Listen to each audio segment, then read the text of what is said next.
Hi there, beautiful souls. Welcome and thank you for watching. I'm Gabrielle, retired medium in Germany, and I like to share some of my otherworldly experiences and insights. So this is about transformation is upon us. Before I go into that theme, which is quite complex and I try to keep it simple, I'd like to share something, maybe just in case you wondered why there's no channeling coming up anymore. I wondered myself, and asking the Elohim, I received something like, well, we don't want you and the ones listening to get kind of addicted to your channelings or to us or to anyone else who's channeled by another medium. And well, they want me to go on my own now for a while. And as I feel I'm in training by them or with them, through them, from them. In the beginning, they worked with me like, and I asked them for that, like with an idiot, show me a clear sign that I cannot misinterpret. That was the thumbs up. And when I was wrong or something was off, I got the thumbs down. Since a while, I only get the thumbs up, which makes sense to me because that's the only way to go. That is kind of bringing fruit, because doesn't help to go that way. Sometimes I rebel and go the way they don't speak of, and always come back with kind of the same cognition and insight. Well, they were right. Didn't lead me anywhere. So much for that. But for the next Q&A, which is in planning to answer more of your questions. Of course, they are in service and they are there. And they also, very often, I can feel them when I answer some things in the comments. And another weird thing is, it already happened in the last time, several times, that I couldn't even get into my own YouTube channel. I only saw the first few videos and then the turning wheel. Couldn't see the comments, could not do anything. And that lasted a whole day, and next day it was gone. So I don't know whether that is a weak Wi-Fi internet connection in Germany or whatever, or even interference, who knows. Believe it or not, I was even threatened to not talk about a very special theme, but I will do it anyway, sooner than later. So here we go with transformation. I'd like to start with a question.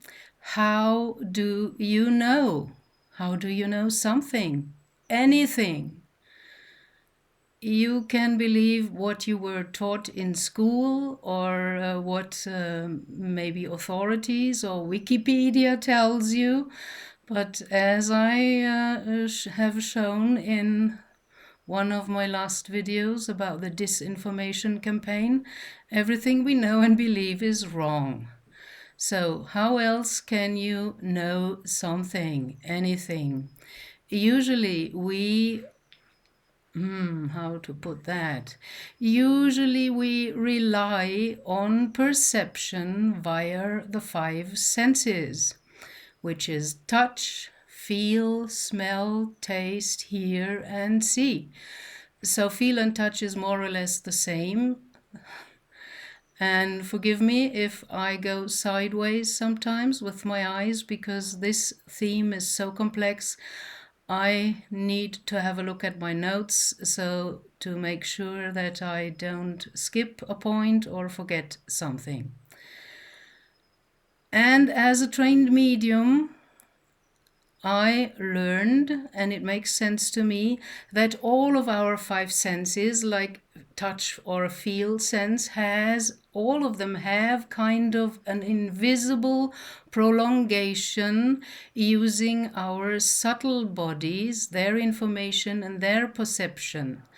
So there is usually clairsentient, clairaudient, and clairvoyant. These are the main, most known traits about clear smelling and clear tasting. That's not so often named, but these are senses to perceive something as well. I had with one of my groups when I was in Brazil the very weird impression, and all of the other 5 people as well, that we all suddenly smelled something that smelled a bit kind of chemical, and we couldn't make it out. There was no reason. No neighbor was cleaning with a weird smelling ingredient or something like that. So we even stood up and looked around where this smell could have come from. We couldn't find it out. And sometimes you also get taste information. Without having eaten something, suddenly you have a special taste in your mouth.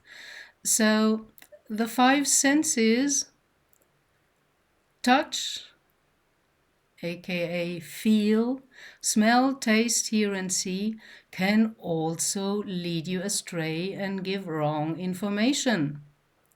So you can't fully trust them unless you get a confirmation. And the 6th sense is already psychic.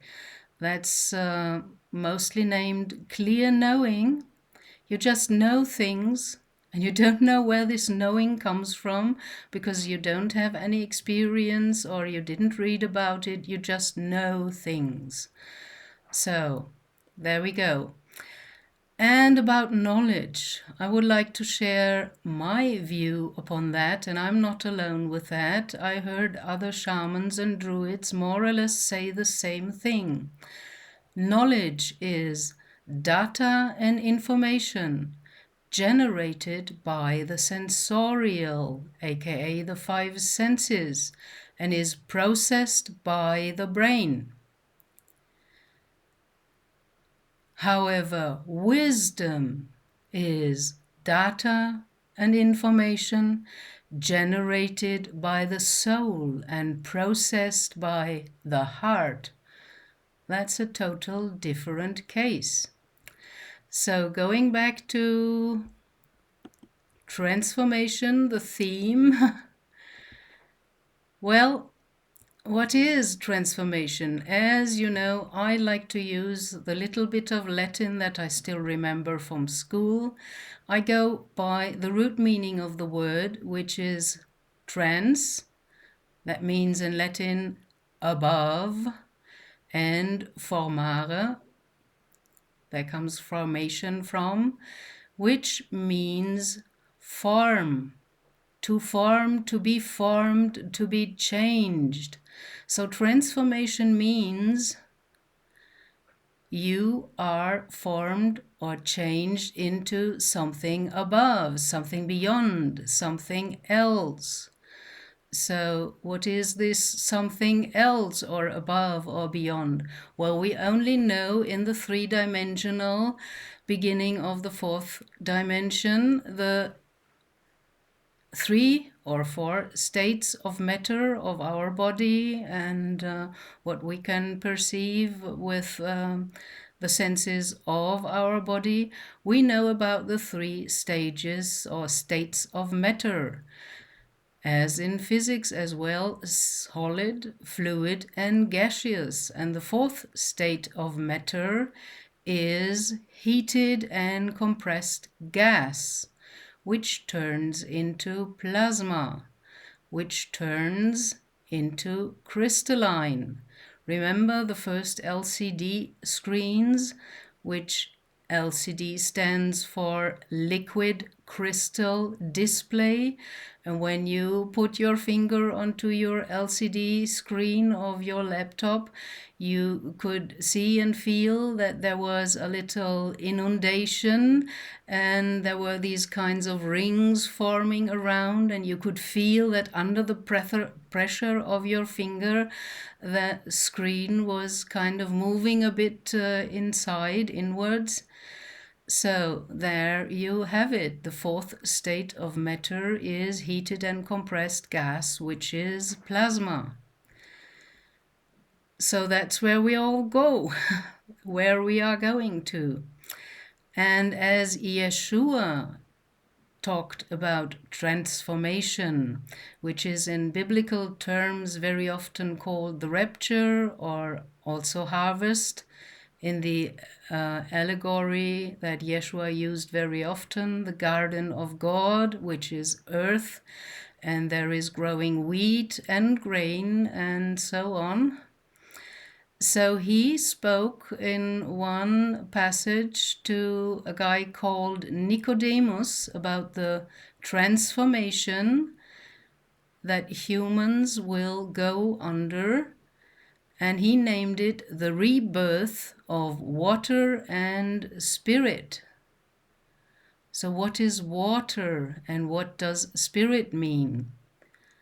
You can have all kinds of ideas about that. I try to keep it simple to make it easier to understand. Water as the element water equals the beta brainwave state, our normal, usual, what we call awake state of mind. And spirit equals the element fire, which equals delta brainwave state, which is in hypnosis usually seen as the dream state with rapid eye movement, where you can have lucid dreaming, but you can also reach that via very deep meditation. So talking to Nicodemus about the rebirth of water and spirit, Nicodemus did not get it, because he asked Yeshua a question that shows just his state of consciousness, state of vibration, state of life. He asked Yeshua, how can a person that already came out from the mother's womb go back in there and be reborn? So there you clearly see that his limited mind wasn't able to leave the kind of biological point of view or level of consciousness to understand what Yeshua wanted to explain to him. And the transformation that is upon us is, of course, connected to the cycles. That's why the ancients always watched with all their monuments the movement of the planets around us, because they are like a clockwork, and even with the precession of the Earth going through all the star signs and astrological star signs, and for that is a time needed of nearly 26,000 years. It is said that we are now, according to Hindu and Maya calendars, kind of exiting the Dark Age, the Kali Yuga in Hindu terms, and going towards the Golden Age or a higher state, you know. So, well, that's it. We will be changed. We will get a new light body, a new body. In biblical terms, that was always named the washed new white clothes, or in the Tibetan tradition, it is named the rainbow body. And these are states in gamma brainwave state or even in delta brainwave states or even gamma brainwave states, and even further on, because there is no end to infinity. You see, enlightenment is not a destination, at least no longer for me, although when I started that was kind of my destination. I understand now that it is a flow of constant awakening. And one does not become enlightened by imagining figures of light, but by making darkness conscious, allowing yourself to see your own contradictions, to recognize your own flaws, and to accept that you are not meant to be perfect. You are meant to be whole. The moment you stop fighting your shadow, as Carl Jung calls it, is the moment you take back your power. Instead of acting out unconsciously, begin to make choices with full awareness. Instead of projecting hidden fears and anger and trauma and trigger and whatever onto others, you take responsibility for your own growth. And this is the difference between those who remain asleep and those who wake up. Asleep are controlled by unconscious fears, repeating the same cycles over and over again. And believe me, I was like that when I was younger, until I suddenly started noticing that things always repeat. I always picked the wrong partner, I always fell for the wrong friends and stuff like that. So I became aware of the patterns, that some things are kind of repeating in cycles. So only if you face yourself fully, without illusions, you step into your true power. And the greatest secret of the shadow is, it is not your enemy. It is your key to transformation. Wholeness is acknowledging the shadow, all suppressed, avoided, and feared parts of our multi-layered self, dwelling in the subconscious and ruling us from there. Via self-sabotage, self-doubt, low self-esteem, etc. Even in the family constellation workshops, I learned and could witness that the people within the family system that were not talked about, the black sheep, the crazy uncle, or the weird auntie, or whoever, they had the most influence because they were not acknowledged. And the whole solution within family constellation is to bring them in and acknowledge them. So, ascension or transformation to me is the metaphor of the aquarium in the middle of the room, with us as the goldfish in the glass of water, the goldfish bowl, and we only see distorted or twisted images from the room around.